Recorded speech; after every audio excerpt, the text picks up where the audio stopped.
Bienvenue dans Voyage dans l'inexplicable. Je me présente Lexa Marot, médium clairaudiente. Certains d'entre vous m'ont suivi et connu à travers différentes chaînes de télévision, mais de ça date d'il y a quelques années. Et puis d'autres me découvrent. Alors aujourd'hui, nous plongeons dans un art ancestral, un outil de divination qui fascine autant qu'il intrigue, la cartomancie. Depuis des siècles, les cartes sont utilisées pour dévoiler des messages cachés, éclairer le chemin de ceux qui les consultent et percer les mystères du futur. Mais d'où viennent vraiment ces pratiques? Comment ont-elles traversé le temps, évoluant des cours royales aux tables des voyants modernes? Quels sont leurs secrets et surtout peuvent-elles réellement prédire l'avenir? Alors dans ce documentaire, nous explorons l'histoire de la cartomancie, ses origines mystérieuses, ses symboles puissants et son évolution à travers les âges. Nous verrons aussi comment chaque type de carte, du tarot de Marseille aux oracles modernes, en passant par les simples jeux de cartes, détient un langage propre, prêt à être déchiffré. Alors moi, je vais vous montrer, voilà, le jeu de cartes que j'utilise, bien que je n'en ai pas souvent besoin, voilà, parce que je fonctionne beaucoup par flash. Mais voilà le simple jeu de cartes, que j'utilise. Le jeu de 32 cartes. Alors vous me direz, c'est un jeu de belote. Oui, c'est vrai. Mais je peux vous dire qu'il est très puissant aussi, dans la cartomancie. Mais il n'y a pas que celui-ci. Il y a aussi celui que vous utilisez pour jouer au tarot. Alors je ne sais pas du tout jouer au tarot, mais par contre je sais le lire. Et le voici. Voilà, avec ces simples jeux, il est tout à fait possible de faire de la cartomancie. Et vous voyez ce que vous appelez les atouts. Ils ont deux faces. Et ces deux parties n'ont pas du tout la même signification. Toutefois, quand même que je vous dise, je vous annonce une très bonne nouvelle. Prochainement, je vais donc faire une formation, alors sur place en Charente-Maritime, dont je communiquerai les dates à toutes les personnes qui me contacteront par email. L'adresse email, voilà, s'affiche ici. Contactez-moi si vous êtes intéressé, même pour avoir des informations tout simplement, et pour réserver votre place. Et puis, il y aura aussi des vidéos, voilà, qui seront disponibles, parce que tout le monde n'est pas de Charente-Maritime. Donc, il y aura différentes vidéos qui vous apprendront la cartomancie avec ces deux jeux-là, voilà. Et pareil, si vous êtes intéressé, contactez-moi à l'adresse email qui va se réafficher de nouveau. Voilà, et ce sera très prochainement. J'attends juste vos messages et nous pourrons mettre ça en place. Mais la cartomancie, comme on en parle, est bien plus qu'un simple jeu de hasard, parce que souvent des personnes pensent ça. Mais est-ce un art divinatoire ou un miroir de notre inconscient? Peut-on tous apprendre à lire les cartes? Comment les influences spirituelles et l'intuition entrent-elles en jeu? Alors, préparez-vous à une plongée fascinante dans les mystères des cartes, entre tradition ésotérique et expérience contemporaine. Et nous nous retrouvons juste après ça. Origine et fondement de la cartomancie. La cartomancie tire ses racines de la Chine ancienne, où les premières cartes à jouer sont apparues sous la dynastie Tang vers le IXe siècle. Ces cartes ont voyagé vers le Moyen-Orient avant d'arriver en Europe au XIVe siècle, probablement via les marchands et les croisades. L'usage divinatoire des cartes s'est développé progressivement, d'abord avec les jeux traditionnels, puis avec des méthodes plus ésotériques. C'est au XVIIIe siècle que la cartomancie prend son essor avec des figures marquantes comme Jean-Baptiste Aliette et Thélia, qui popularisent le tarot divinatoire. À cette époque, les cartes sont interprétées selon des symboliques précises, mêlant influences astrologiques, kabbalistiques et hermétiques. Aujourd'hui, la cartomancie repose sur plusieurs supports, dont le tarot de Marseille, les oracles et les jeux de cartes classiques, chacun ayant sa propre méthode d'interprétation. La cartomancie repose sur l'interprétation de cartes tirées au hasard, influencées par l'énergie du consultant et du moment présent. Elle offre des réponses immédiates et évolutives. Ne pas confondre avec l'astrologie, car quant à elle, elle s'appuie sur l'étude des positions et des mouvements des astres au moment de la naissance d'une personne pour analyser son chemin de vie et ses influences planétaires. C'est un système plus fixe et basé sur des calculs précis. La radiesthésie utilise un pendule ou des baguettes pour capter des vibrations énergétiques et répondre à des questions, souvent en lien avec la recherche de personnes, d'objets ou d'informations subtiles. Elle repose davantage sur la sensibilité du praticien. Chaque pratique a son propre mode de perception et d'interprétation, mais toutes visent à éclairer le consultant sur son avenir ou sa situation présente. Dans les sociétés anciennes, les cartomanciens étaient souvent perçus comme des conseillers spirituels, des guides ou des visionnaires. En Chine et au Moyen-Orient, les premières formes de divination par tirage de signes et de symboles étaient utilisées pour orienter les décisions politiques et militaires. En Europe médiévale et à la Renaissance, les cartomanciens, parfois assimilés à des divins ou des sorciers, conseillaient la noblesse et les dirigeants sur des questions stratégiques et personnelles. Au XVIIIe et XIXe siècle, avec l'essor du tarot divinatoire, la cartomancie devient plus populaire et accessible au grand public, servant à la fois d'outil de guidance personnelle et de divertissement. Le rôle a évolué avec le temps, passant d'une pratique secrète réservée aux élites à un art divinatoire largement pratiqué et démocratisé. La cartomancie a été façonnée par diverses influences culturelles qui ont enrichi ses symboles et ses méthodes d'interprétation. Chine et Moyen-Orient. L'origine des cartes à jouer en Chine a posé les bases de la cartomancie, avec une influence sur les jeux de hasard et la symbolique des éléments. Europe médiévale et Renaissance. Les influences kabbalistiques, alchimiques et astrologiques ont marqué l'évolution du tarot, notamment avec le tarot de Marseille. Culture tzigane. La tradition divinatoire tzigane a popularisé l'usage des cartes ordinaires et des oracles, privilégiant une lecture intuitive et fluide. Occultisme du XVIIIe et XIXe siècle. Des figures comme Eteia et Papus ont introduit des liens entre le tarot et l'ésotérisme occidental, notamment la kabbale et l'hermétisme. Modernité et New Age. Aujourd'hui, la cartomancie s'adapte aux croyances contemporaines avec des oracles variés, intégrant psychologie, développement personnel et spiritualité moderne.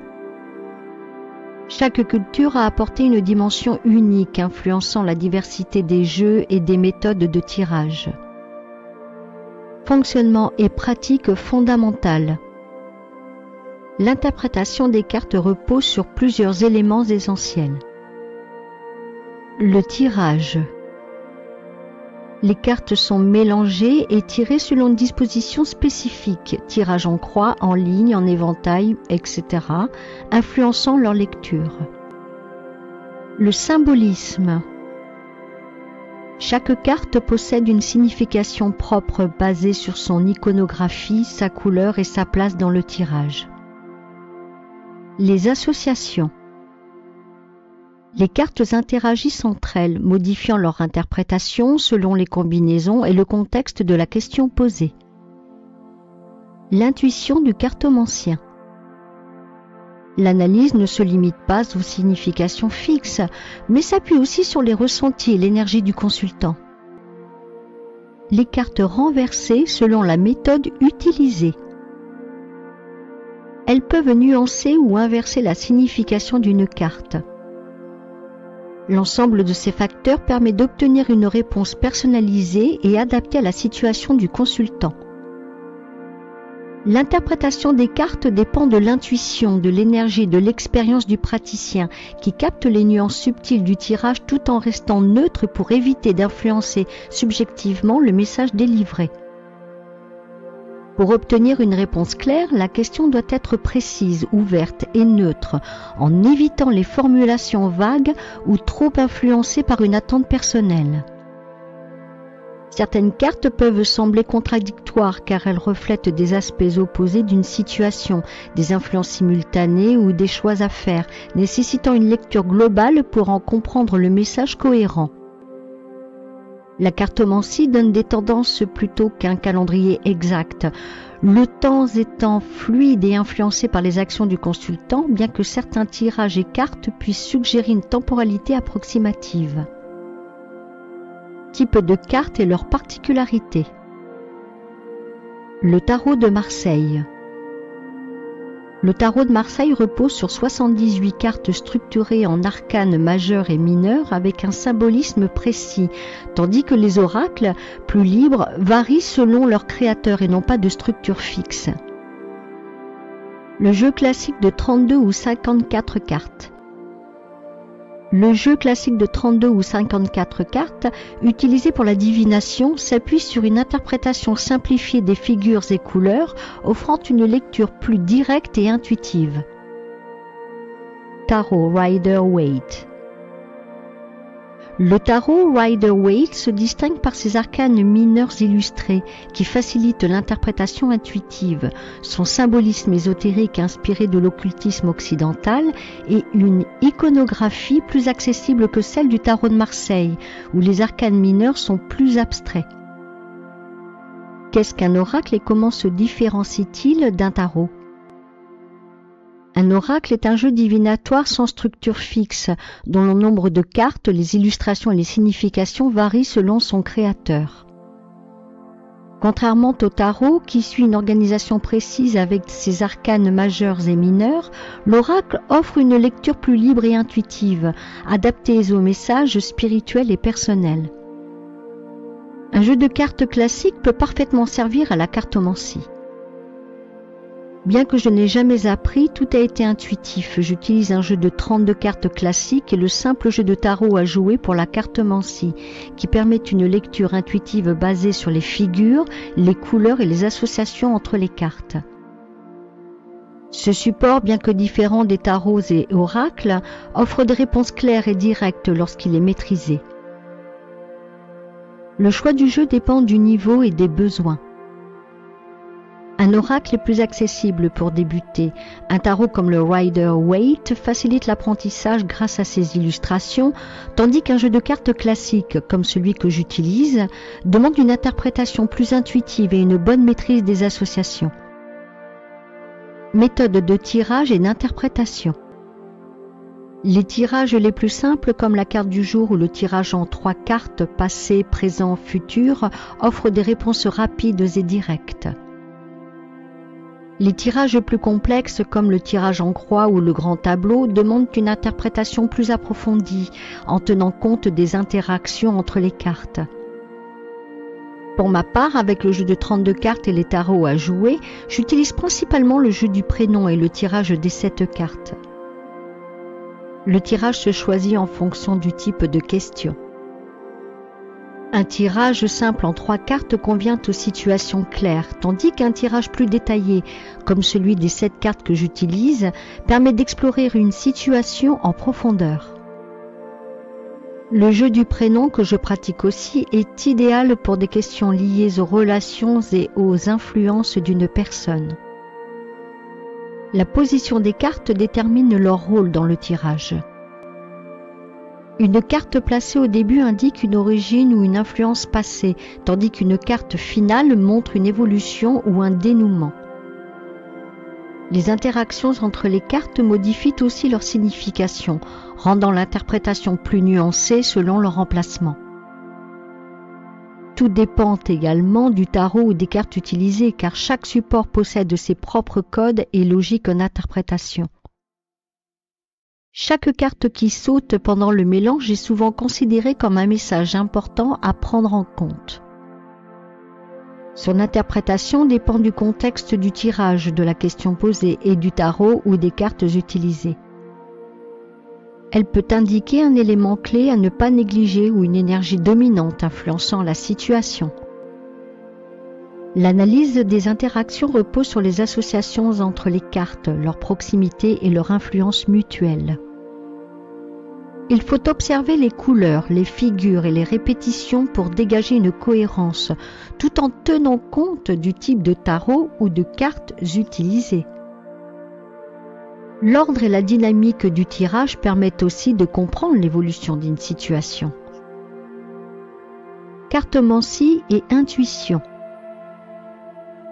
L'intuition guide la lecture en allant au-delà des significations classiques, en captant des ressentis et des messages subtils propres au consultant.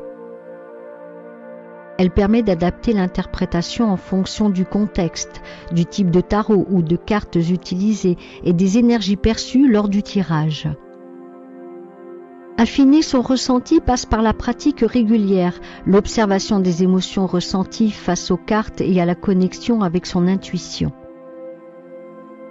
Prendre le temps de méditer sur chaque tirage, noter ses impressions et comparer les résultats aide à affiner l'interprétation en fonction du tarot ou des cartes utilisées. La cartomancie peut s'apprendre sans don particulier, car elle repose sur la connaissance des cartes, la pratique et le développement de l'intuition. Avec le temps, l'expérience et une bonne connexion avec le tarot ou les cartes utilisées, l'interprétation devient plus fluide et précise. Pratiquer régulièrement, manipuler son jeu pour s'imprégner de son énergie, méditer sur chaque carte et tenir un journal des tirages permettent de renforcer la connexion. Choisir un tarot ou des cartes adaptées à sa sensibilité facilite aussi une interprétation plus intuitive et fluide. L'intuition se manifeste spontanément avec une certitude immédiate et sans raisonnement logique, tandis que la suggestion mentale découle d'une réflexion ou d'une attente personnelle.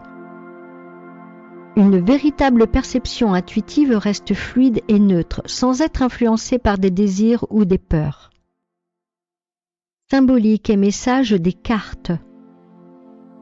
Les arcanes majeures représentent des événements marquants, des leçons de vie et des influences profondes, tandis que les arcanes mineures illustrent des aspects du quotidien, des émotions et des actions concrètes. Leur interaction donne une vision globale entre destinée et libre arbitre. Les couleurs reflètent des énergies spécifiques. Le rouge évoque l'action, le bleu la spiritualité, le jaune la clarté et le noir les épreuves. Les symboles, quant à eux, renforcent le message en apportant des détails sur l'émotion, la situation ou l'évolution d'un tirage selon le tarot ou les cartes utilisées. L'ordre d'apparition est essentiel car il structure le message du tirage en montrant l'évolution d'une situation. Une carte en début de tirage indique une origine ou une influence passée, tandis qu'une carte finale annonce une tendance ou un aboutissement, toujours en lien avec le tarot ou les cartes utilisées. Les cartes renversées nuancent ou inversent leur signification, révélant des blocages, des retards ou une énergie intérieure plutôt qu'extérieure. Leur interprétation dépend du tarot ou des cartes utilisées, certains jeux ne prenant pas en compte cette particularité. Les associations de cartes enrichissent l'interprétation en modifiant l'intensité ou le sens d'une carte seule. Une combinaison peut renforcer une idée, en atténuer une autre ou révéler une signification cachée, toujours en fonction du tarot ou des cartes utilisées.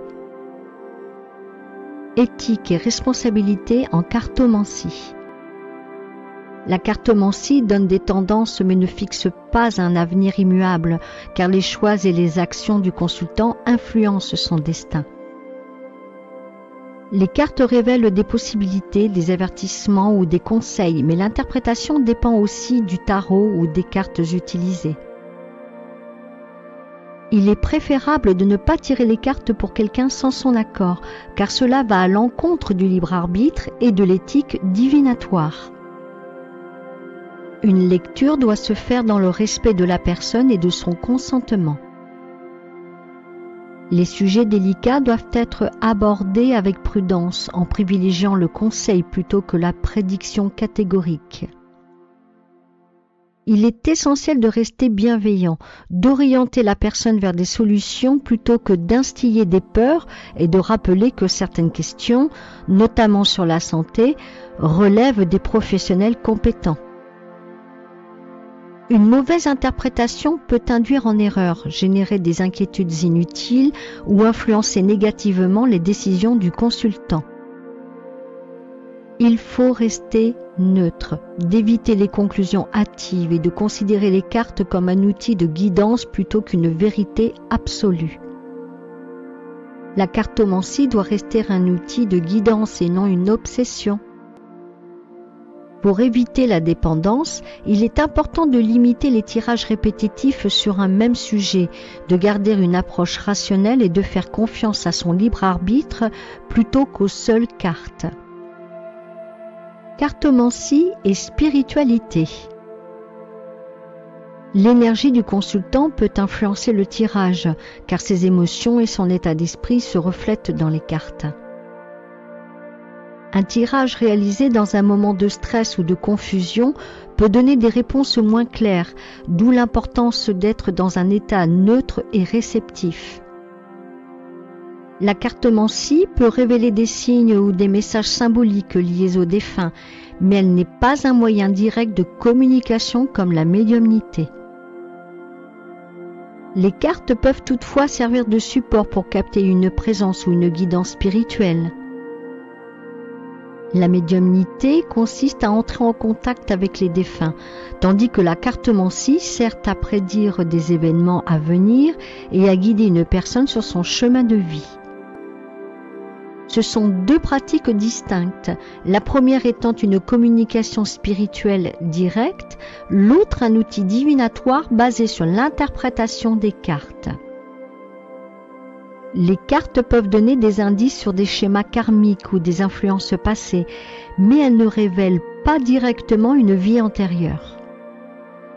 Leur interprétation doit être faite avec prudence, en tenant compte des symboles et des ressentis personnels plutôt que d'attendre une confirmation absolue.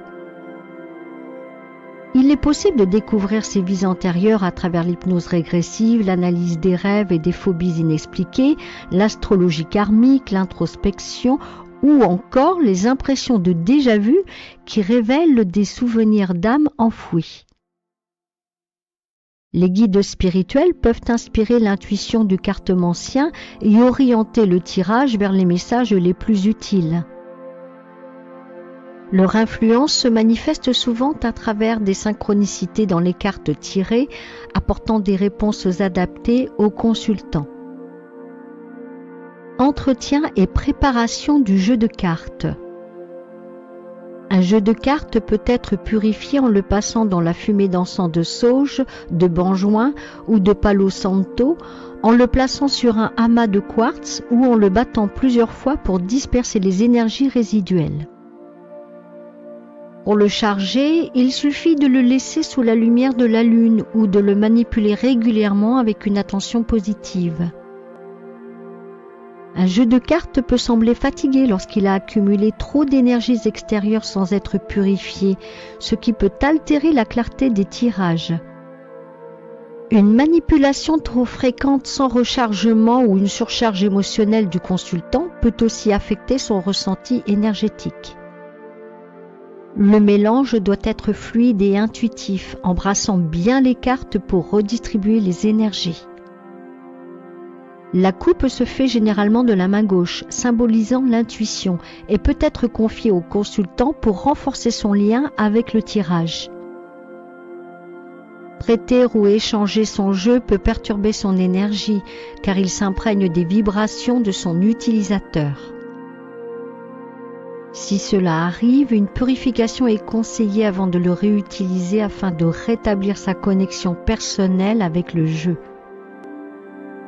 Je recommande de purifier un nouveau jeu avant son premier usage, par la fumigation à la sauge ou au benjoin, et de le manipuler pour l'imprégner de son énergie. Certains cartomanciens aiment aussi poser une intention ou dormir avec le jeu pour créer un lien plus fort. Application pratique et spécialisée. La cartomancie peut apporter des éclairages sur les opportunités, les défis et les tendances liées aux finances ou au travail. Mais attention, elle ne remplace pas une réflexion stratégique et doit être utilisée comme un guide, en complément du libre arbitre. Les cartes apportent un éclairage sur les influences en jeu, les possibilités et les conséquences potentielles d'un choix. Elles ne dictent pas une décision, mais offrent une perspective permettant d'agir en conscience et avec discernement. Certains tirages, comme le tirage en croix, le tirage des 7 cartes que j'utilise, ou le tirage en ligne avec des cartes dédiées au passé, présent et futur, permettent d'explorer son état émotionnel et son évolution. Ils offrent une meilleure compréhension des blocages, des forces et des pistes d'amélioration. La cartomancie peut être associée à d'autres pratiques comme le pendule pour affiner une réponse, la numérologie pour donner un cadre temporel ou l'astrologie pour mieux cerner les influences extérieures. Chaque méthode apporte une perspective complémentaire. Expériences et phénomènes particuliers. La clarté d'un tirage dépend de plusieurs facteurs, l'état d'esprit du consultant, l'énergie du moment, la formulation de la question et l'interprétation du cartomancien. Un tirage peut sembler flou si la question est mal posée, si l'énergie est instable ou si le jeu a besoin d'être purifié. Les synchronicités reflètent l'alignement entre l'inconscient, les énergies en présence et le message des cartes. Elles montrent que la cartomancie capte des influences invisibles, révélant des connexions subtiles entre le tirage et la réalité. Une carte qui revient sans cesse signale un message important à intégrer. Elle met en lumière un blocage, une leçon à comprendre ou un aspect de la situation qui demande plus d'attention avant de pouvoir évoluer. Certains cartomanciens possèdent des facultés intuitives ou de voyance qui leur permettent de capter des images, des ressentis ou des messages en complément des cartes. Ces perceptions enrichissent l'interprétation en apportant des détails subtils que les cartes seules ne révèlent pas toujours. Lors d'une consultation où j'ai utilisé la cartomancie avec un simple jeu de 32 cartes, j'avais prédit à une femme la signature d'un contrat en fin d'après-midi, dans 2 ou 3 jours après la consultation. 3 jours plus tard, elle m'a téléphoné pour m'annoncer qu'elle avait effectivement signé son contrat exactement 2 jours après la consultation, vers 17 heures. Évolution et perfectionnement en cartomancie. Pratiquer des tirages quotidiens, comparer les interprétations avec les événements réels et noter ses ressentis dans un journal aide à affiner la lecture des cartes. Tester différentes méthodes comme le jeu du prénom ou le tirage des 7 cartes que j'utilise permet aussi de renforcer son intuition et sa maîtrise des associations. Pour éviter les erreurs, il est important de ne pas se fier uniquement aux significations figées, de considérer le contexte du tirage et les associations entre les cartes. Prendre du recul, ne pas forcer une interprétation et pratiquer régulièrement permettent d'affiner la lecture et d'éviter les conclusions hâtives. Tenir un journal permet d'analyser l'évolution des interprétations, de repérer des récurrences et de mieux comprendre les messages des cartes. C'est un outil précieux pour affiner sa pratique et observer les correspondances entre les tirages et les événements réels. Il est possible d'évoluer sans mémoriser toutes les significations en développant une lecture intuitive basée sur les symboles, les couleurs et les ressentis. L'expérience et la pratique régulière permettent d'affiner l'interprétation sans dépendre d'un apprentissage rigide. L'écoute et l'observation sont essentielles pour ajuster l'interprétation en fonction de la situation du consultant. Le choix du tirage, la manière de formuler les réponses et l'adaptation du langage permettent de répondre de façon claire et adaptée à ses attentes. Cartomancie et temporalité. L'estimation du temps dépend du jeu utilisé et du tirage. Certaines cartes symbolisent des périodes spécifiques, saisons, semaines, mois, tandis que d'autres indiquent une évolution progressive sans date précise. L'intuition et les associations entre les cartes aident à affiner cette temporalité. Le temps en cartomancie est fluide et influencé par les choix du consultant, les événements extérieurs et l'évolution des énergies. Une prédiction peut se réaliser plus tard que prévu si des éléments doivent encore se mettre en place ou si le consultant modifie inconsciemment son chemin. Les tirages en ligne, passé, présent, futur, le tirage en croix ou le tirage des 7 cartes que j'utilise permettent d'observer la progression d'une situation. Certains jeux intègrent aussi des cartes associées au cycle temporel pour préciser l'évolution d'un événement. Un tirage sans réponse immédiate montre un processus en cours nécessitant patience et adaptation. L'analyse des cartes dans leur ordre d'apparition et leur interaction permet de comprendre les étapes à venir et d'anticiper les influences qui façonneront l'évolution de la situation. Les cartes peuvent révéler des éléments du passé que le consultant ignore, comme des influences cachées ou des faits non encore découverts. Et enfin, elles mettent en lumière des événements ayant un impact sur la situation présente, aidant ainsi à mieux comprendre certains blocages ou dynamiques en cours. Et voilà.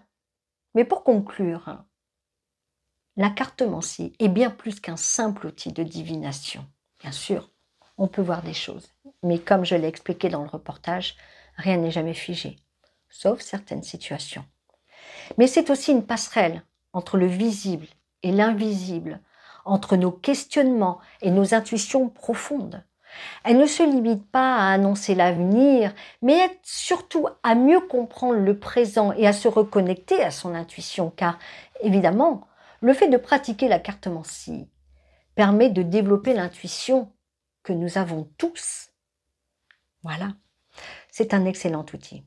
Donc à travers ce voyage, nous avons découvert son histoire, ses méthodes et la manière dont elle continue d'évoluer à travers le temps.